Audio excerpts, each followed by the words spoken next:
Good morning.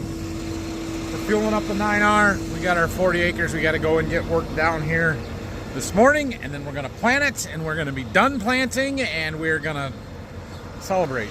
We're going to start side dressing. That's what we're going to do. So, just looking over the field cultivator real quick, see if there's any sweeps that need to be changed. This one's getting pretty thin, but I bet it'll do 40 acres.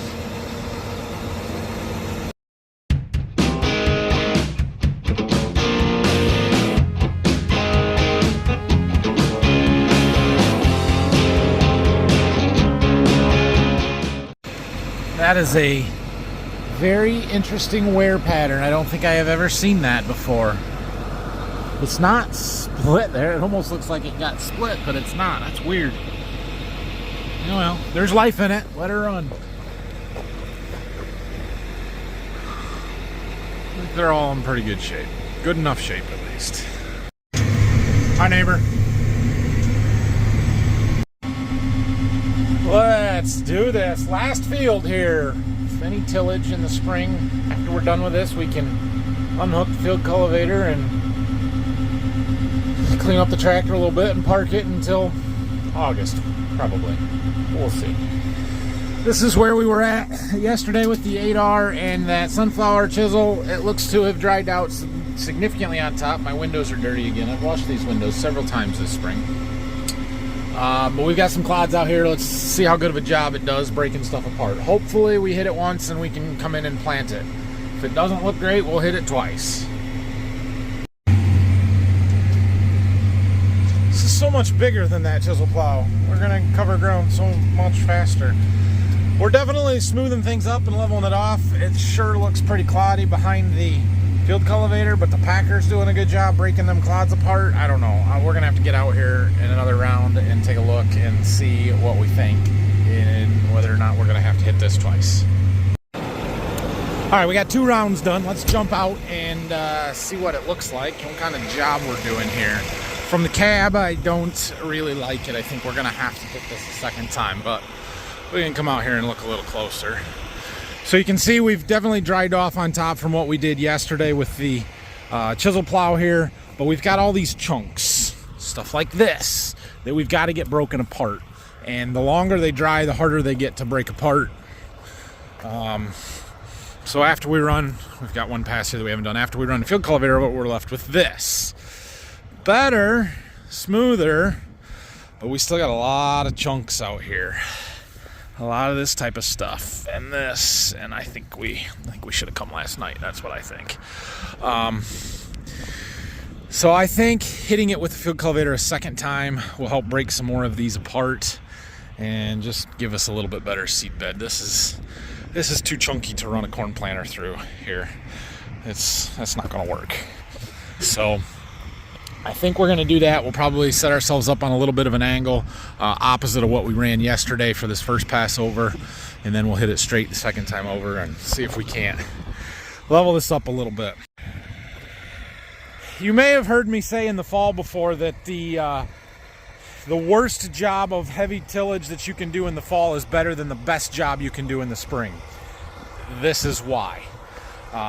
We can go through some pretty wet stuff in the fall with either that sunflower or our 2730 ripper, and as long as we're not smearing it underneath and it's lifting and fracturing and breaking stuff apart, every single time that is better than trying to work it in the spring and work it down and plant it within a couple of days. If we could have done this in March or early April, it would be a little bit better because it had gotten rained on and some time to weather out. But it's so hard to break these clay clods apart once they form in our soils, and especially once they dry out, that we try and avoid heavy primary tillage in the spring if at all possible. In this case, it was our only choice. The good news is the field cultivator's big, it's wide, we pull it fast, we can cover this twice in no time.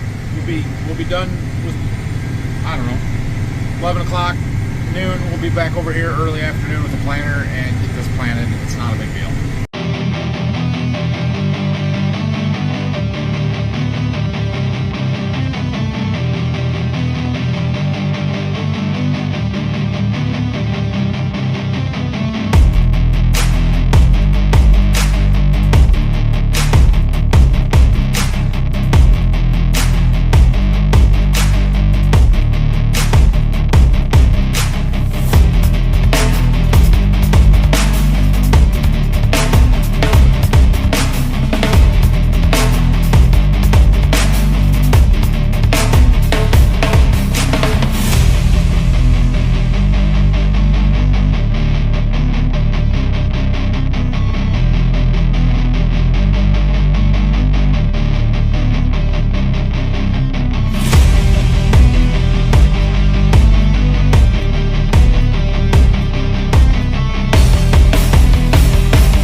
driveway Dad made a little bit wider.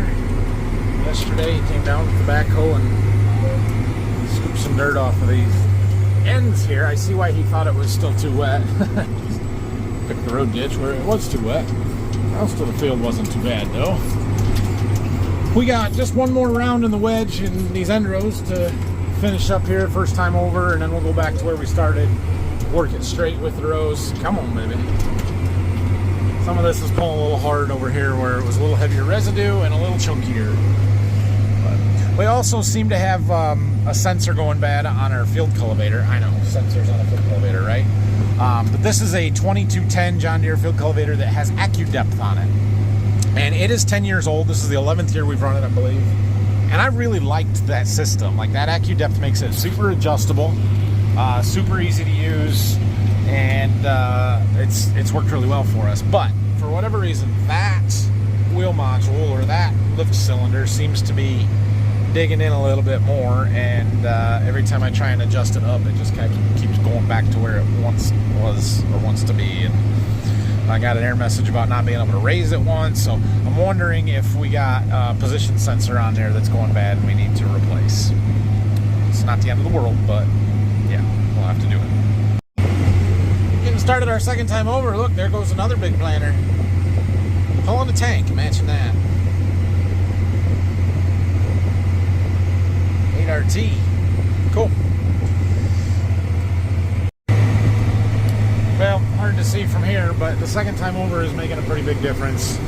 Should be good to plan. So I did want to talk about, obviously we don't want to work everything twice from a time and fuel and cost perspective, but there are some other risks with overworking our ground in the spring here. And one of those things can be you dry it out, which this year's not been a particularly dry year, and this is not a particularly dry farm, so I'm not real worried about running out of moisture here. We'll have plenty to get the corn to grow. That's not really my concern. But if we had a dry year and you had to fit it with the field cultivator an extra time, you're stirring it up and you're letting more air into that soil, or air touch more of the soil, which allows it to dry out a little bit more. So that can be a concern. Our bigger concern with overworking it in the spring is to make it too fine. If we get our dirt to the point where it is all broken apart, very fine clay and not cloddy at all, or like, no structure to the particle sizes and stuff, when we get our pounding rains, that will basically seal over on the surface and become hard as a rock and crust. And then the corn or beans or whatever can't poke through that. Again, not a huge concern right now for a couple of reasons. One, we're not getting it that fine here. But two,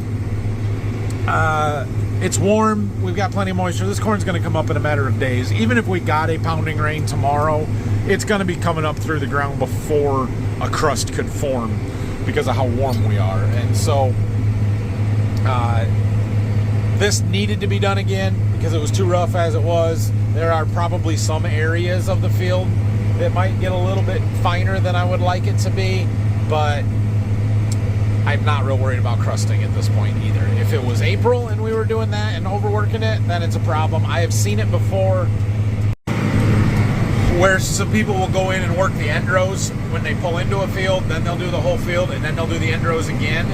And we've done this before in the past too, and you can tell to the exact spot where the field cultivator worked those ends the second time, because the corn doesn't come up anything that's gotten worked twice. It basically just got too fine and crusted over, and then you got to go in and replant your end rows or whatever it is. It's a real pain. We've been there, we've done that. Wrapping it up here, finishing up the last set of end rows. That tractor we saw drive by, he's in the field next to us. We're gonna go get our tractor and plant right next to him. I bet I'll be here before he's done. I don't know how big that field is, and that's a 24-row planter, but it is not a high-speed planter. He's not moving real fast, so. Our planter is loaded up with fertilizer, ready to go. We do have to put seed in it yet. I have that seed down at the seed warehouse, so we'll pull in there and throw those bags in, and come down here and get this planted. Driveway's a little plugged up. Got a fuel tanker here. It's okay. We'll just park this here and we'll deal with it later. Well, we did end with our seed tanks empty. Cool. All right. That bag is left over from Berkey. That's 111 day that we're gonna pull back on the pile. We don't need that. These 16 bags are going in. This is our new 103 day that I'm super excited about. Probably not giving it the best, fairest look here with the place and the situation and the planting conditions and timing possible, but this is supposed to be really good corn. So we're about to find out. 16 bags should plant 40 acres exactly. We're going to put that in there. We're going to throw 2 bags of another 103 on, just throw them on the platform here so that we don't run short. But the goal is to be empty of seed and fertilizer when we are done with this field. Heading back over to the field with the corn planter. We're driving past one of our earlier planted bean fields. They look good. All of our earliest planted crops look really, really good. Well, we got a little drone video, but I was driving a lot, so I didn't get to fly it much. Got to see the corners and the unfolding. I'm hoping that I can get a battery charged up fast enough to get it in the air again, but it ain't gonna take very long to plant this field. Like, we're not that many, we don't have much to do. We're half done already.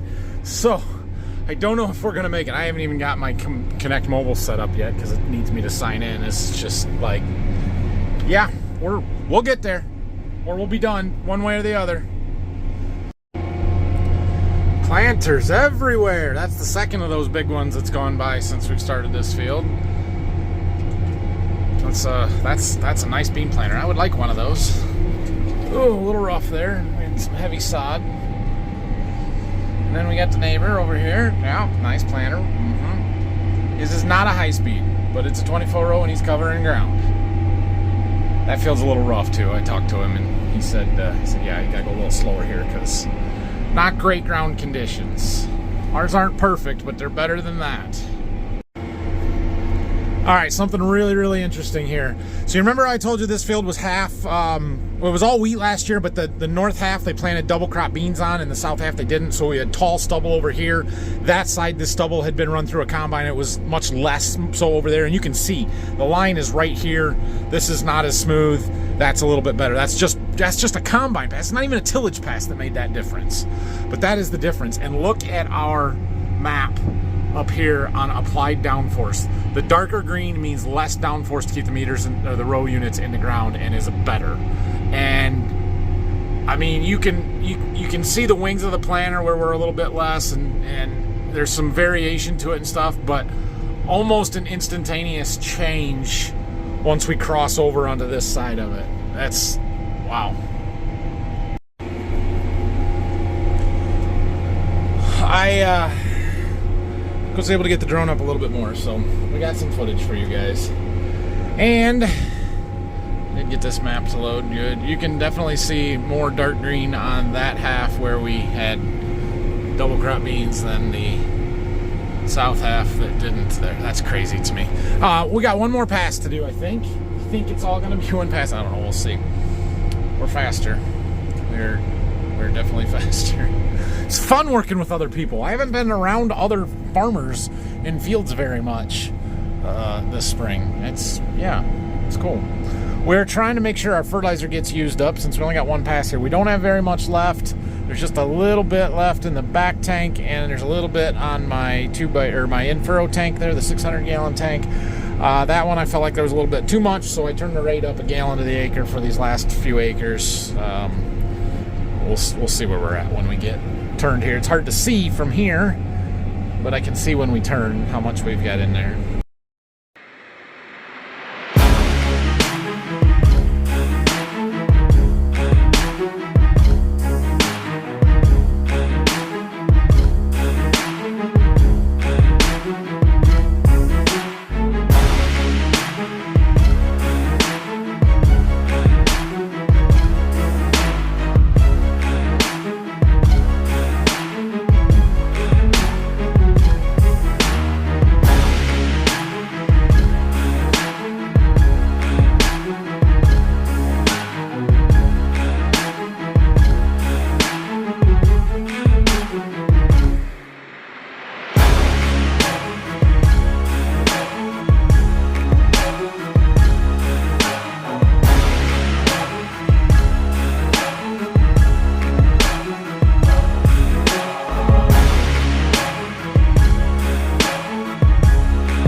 2x2 fertilizer is going to be pretty darn close.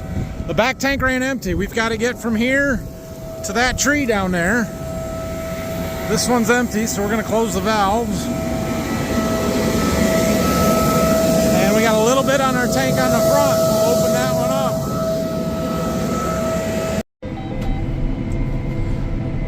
Well, it feels kind of dumb here, but we're filling in 2 rows. We're off by 2 rows, not off, just the field is 2 rows wider than our planter is an even number of planter passes. I probably should have just left the 5-foot gap on the side of the field and called it close enough, but I planted this pass first, so now the gap is in the middle, and I also could probably leave it. But I'm trying to use up the seed and the fertilizer that we've got on board, and so we're doing it this way. We're about out. Both the seed tanks are telling me low seed warning, so I know they're about empty, and we can't have hardly any fertilizer on board. Okay, that's it. We're done. So when I mapped this, inside the pink line, there was like 40.48 acres. We planted 40.07, which means we were like 0.4 of an acre off, but we had to go around these little piles. There was 4 of them. That's probably most of it. And then you've got some little gaps in the corners. So that's where our 0.4 of an acre comes from. But we'll have less than a bag of seed left in the whole planter.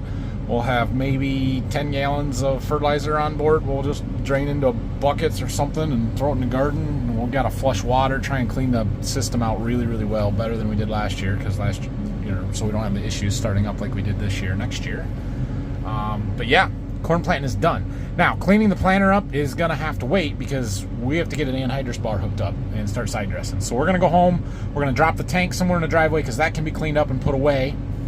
And then we'll just put the planter in the barn and unhook it for now because, yeah, we don't have time to mess with it. Well, how did I do on the fertilizer? That tank's empty. That tank is not empty. Can't see it above here. They can here. There might be more than 10 gallons in there. Oh well. And I know that tank is empty. Empty. Okay, we're gonna drop it right here. We're gonna put the planter in the back of the shop. Right there. This planter's gonna set right there for a couple of weeks, maybe a month. Who knows? Till I'm done side dressing, then we'll worry about getting her cleaned up and emptied out. I got some parts we gotta take off of it. We got a few upgrades I want to make for next year that'll probably happen in the winter. My biggest thing that I want to upgrade is these flow monitors here. These are the red balls, if you will, for the 2x2x2 fertilizer, but that black stuff that I'm using and will probably continue to use. You can't see them at all, and I need something a little bit better for monitoring system. So that and in my in-furrow nozzles, actually, so we had trouble with these last year, changed the design a little bit, went to a smaller tube, lowered them down. It helped. It's better, but we've still got stuff all over the closing wheels that I'm not real happy about. The rows that don't have those, that have something else on them, were worse. So we'll see what we can figure out for next year. Of course, we did have that flow meter issue on the 2x2 system, but that seems to be fixed. Other than that, we didn't really have too much trouble with the planter. Broke a closing wheel frame. We've got to get that fixed. You know, obvious go through everything, but overall, planter performed pretty well. It's a pretty darn good planter. All right, to hook up to our anhydrous applicator, we have to take off our quick coupler on the 3-point hitch here. I know it's strange, it's weird, it's just the way it is. You're not allowed to have that on there with the anhydrous applicator. So we got to take these bolts out. Try not to lose them. We'll use the forklift to support it, and then pull the pins.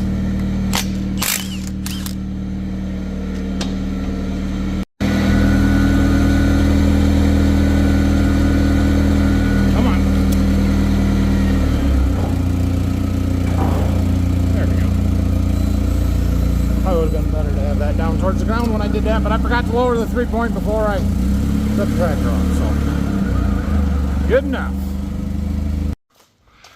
Here is the anhydrous applicator. It's a John Deere 2510H high-speed 15-row anhydrous applicator. It was totally rebuilt last year when we got done. So we've got new blades, we've got new boots, high-wear boots, new beaver tails, we got new closing discs. Should be as good as a brand new bar. So I'm excited to get it into the field and try it out here. We've got to get hooked up, so we got to get our tractor in here. We've got our pins and bushings there. Shouldn't be too much to it. All right, I am not a good enough tractor driver to get this thing hooked up.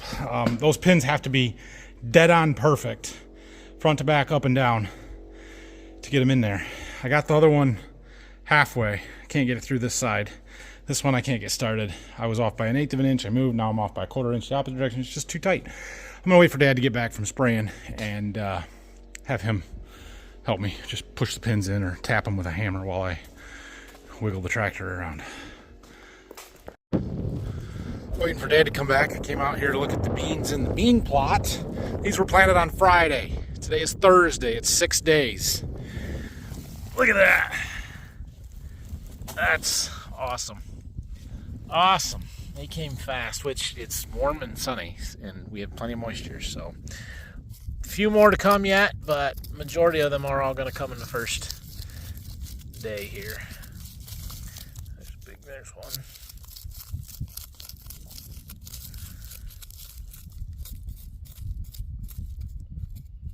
That one's not going to make it.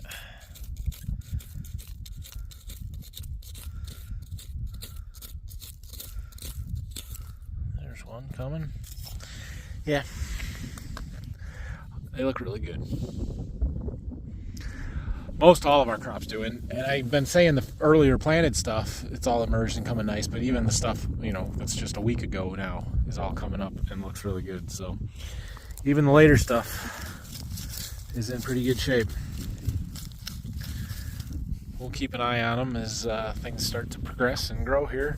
I did find a black cutworm yesterday, so something we need to go do a little more scouting for. Could be an issue in some of these cornfields, but hasn't been a problem yet. Just I found one. Dad's back. He's loading up again, but he helped me get our bar hooked up here, so we are good to go. Let's pull it out of the barn here. We need to check tires, but other than that, should be ready to go. We need a tanked pressure test. Either somebody did a really good job wiping the grease off of the grease zerks after they greased it last summer before we put it away, or it didn't get greased before we put it away. Either way, well, not either way, but I'm gonna go ahead and grease it and assume it didn't get done. Everything is very clean, like it was freshly power washed, so that's okay. We just need to do it. Okay, every row unit has 3 grease zerks on it. There's one on the pivot for the closing wheels, there's one on the pivot for the gauge wheel, and there's one on the bearing for the disc opener. So hit all of those. There's some on every wheel and the caster action of that wheel, and I think that's it. So we should be good to go here.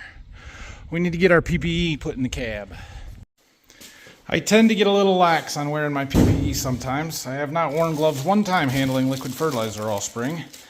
Anhydrous, however, you don't mess around with. So we have gloves, probably not the right gloves, but they're gloves. I have a full face respirator, which is not required, but you have to have goggles, eye protection. I prefer having a respirator so that I don't have to worry about it. And I have new cartridges to replace the old ones that we're going to put on. Ready to go. Put fuel in it there at some point. We need to go get ourselves a tank. I wonder if I can do that tonight. Check and see what time it is. Yeah, tomorrow, if we're putting anhydrous on tomorrow and it's not raining, we'll talk about our nitrogen situation, supplier situation. But for right now, we have a different supplier this year. I've never been there to get tanks. I don't really know how the process works, so we got to figure all of that out. Dad has just one more field to spray corn herbicide on, the one we just planted. And then he's got to go to Berkey and do the corn down there. So just about done with that. Okay, so we got a tank. This is our new supplier up here. We're gonna get most of our anhydrous from this year. That's the goal. So now our old supplier closed, so I have a feeling this business is going to pick up a lot of the business of that one that closed here. They're a little bit farther away from us, but not horribly. And so it'll be interesting. I'm quite nervous about their ability to keep up with me because we take a lot of anhydrous, plus the increased demand from everybody else. But they saw it coming. They bought some new tanks. This is the nicest tank I have ever used. Well, I shouldn't say that. Oh, the tanks at Berkey are really nice too, but this is a really nice tank, nicer than any of the ones in our old supplier up here. So I like that. I was feeling really good and encouraged. They got 4 of these really nice big tanks that will be great for us. And then I went into the office, and their scale is like a balance beam scale, not electronic. I'm like, oh boy. Okay, I guess we'll go with it. All right, we've got our tank. Ryland's got a baseball game in 10 or 15 minutes. 10 minutes. I'm gonna go to it, and then when we come back, we'll see. We might hook it up. We might not. Wait till the morning. I got this load of spraying that I need to do. We'll see. I'll talk to Dad here real quick. Oh, we just got back from baseball. Boys won tonight. They played good. We're going to hook up a tank and pressure test. I don't know if I'm going to go to a field or not. It's 7 o'clock. Kind of time. I probably could do this one, but we'll see here. So, one last thing that I wanted to do before we hook up a tank, though. There are a couple of filters on the inlet of our coolers here. We'll talk about how all this works someday, but I wanted to clean them out now before we pressurize the system, and then I would have to bleed it all off to do this. So I'm pulling them off here. You can see the pile of rust that I got out of the first one. Let's see what the second one looks like here. I'll keep rambling until it comes out. I'm trying to stall. It shouldn't take that long. Apparently I'm slow. There we go. Oh yeah. So there's a screen, and then inside of it, there's a magnet. There's the pile of rust. That feels like a lot, but it's rusting and flaking off the inside of the anhydrous tanks, and it gets caught in our filters, which is a better place for it than not caught in our filters. So let's hook up our tank.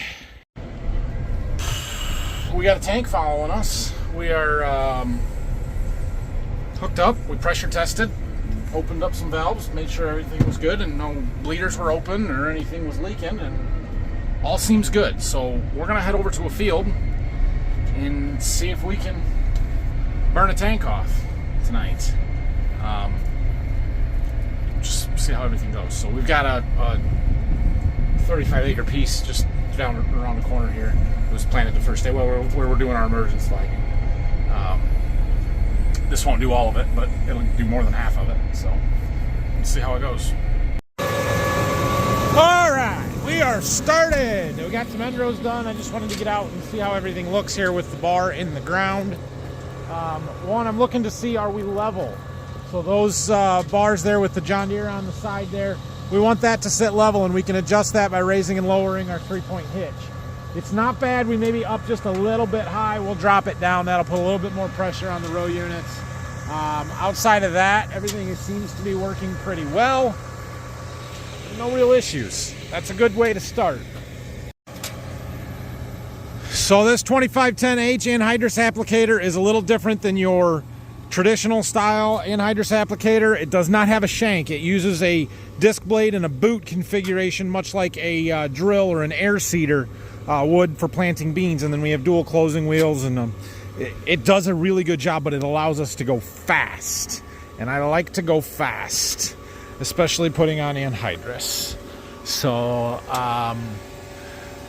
it's a high wear maintenance items and stuff, but it's more off-season maintenance rather than breaking shanks and things like that in season like we used to have on our shank style bar before we got this. So I really like it.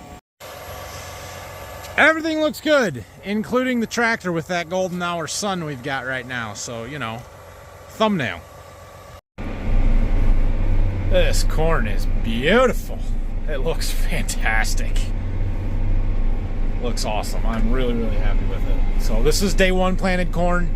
It was the second farm or field that we planted, but we got it on that first day. So we are side dressing. We're putting on anhydrous ammonia. It is 8200, 82% nitrogen, and this is how we provide the bulk of the nitrogen fertilizer that our corn crop needs for the year. So we'll talk more about it probably tomorrow when I've got more time. But you can see here's our controller. We're putting on 195 pounds to the acre right here. We are following variable rate scripts. So this is a green zone. Right up here we're going to switch to a yellow zone right there. Now we're putting on 160 pounds of N per acre. Like I said, we can go fast. We're going 9 miles an hour. We are 37.5 feet wide. It's a 15 shank bar. I could run it as a 40-foot bar and put a rate and a half on the outsides with a skip row. Because we don't match the planter passes anyway, I choose not to do that and just run it as a 37.5 foot bar. We put put an opener down every row. We never have that skip one. When we were running a 16-row planter, it matched up where I was always driving on the same tracks as the planter. With having a 60-foot planter now, that's not the case. So I just run it and follow the rows like normal, I guess. So it works out just fine. Did it last year this way, and I liked the way that worked. We're gonna get more done here than I thought. My math was off. It's been a year. Give me a break. Let's try out my new cup holder. It works. Cool. I never washed the bird poop off my tractor. Here's our emergence flagging trial. Shouldn't mess with it at all. Just drive right over top. Can't see it, it's too dusty. Just ran our tank empty. We didn't quite finish, which we weren't supposed to, but we're about right where we're supposed to be. Now it says that there is 264 pounds left in that tank, but I don't think it was a completely full. Like, it was full, but it wasn't as full as normal, maybe. So that seems pretty close. We'll take that one back in the morning and weigh it, and we'll see how much was actually in it versus what my monitor says that we put on, and hopefully we're pretty close. But we did run a calibration load on it. Here, tests, calibrate. So it says there that tank should weigh 6,080 pounds. We're going to stop accumulating after we get our weigh ticket. We'll hit that calibrate button and tell it what actually was, and it'll calibrate our flow meter for us. So we're in good shape. Off to a good start. 30 acres done and a lot to do. Okay. Well, we had a good day. We finished planting corn. Finished planting, period. Dad got all the spraying done except for the corn down to Berkey, which he's going to go do in the morning. He took water down there, so everything's down there and ready to go. And we got started side dressing. And everything's working. And so now we just got to keep pecking away at that. So I might have to deliver a box of beans in the morning and potentially pick up a full trailer load of boxes while I'm doing it, because one of the people that I delivered to, that I made like 5 or 6 trips to back in March, needs one more box to finish up over the weekend here, and so I might have to take them up there. That means they've got 40 some empty boxes that we could bring a full trailer load back while we're there. So I think we might try and do that. But anyway, thanks for watching this one. Have a great night, and we'll see you again tomorrow. We'll keep side dressing. We'll do that delivery. And we'll just work right through the weekend here as much as we can, but they're calling for rain, which I don't want to say it, but a little rain wouldn't be the worst thing in the world. We would be fine. I would take it. Look at the dust. That's crazy. Hold on, look. You see that field over there? You see that dust hanging? That's where we were working. That dust has been hanging there for 10 minutes. That's crazy. Anyway, have a great night. Thanks for watching this one. Hit that like and subscribe buttons. If you have any questions or comments, leave them down below. And we'll see you guys in the morning.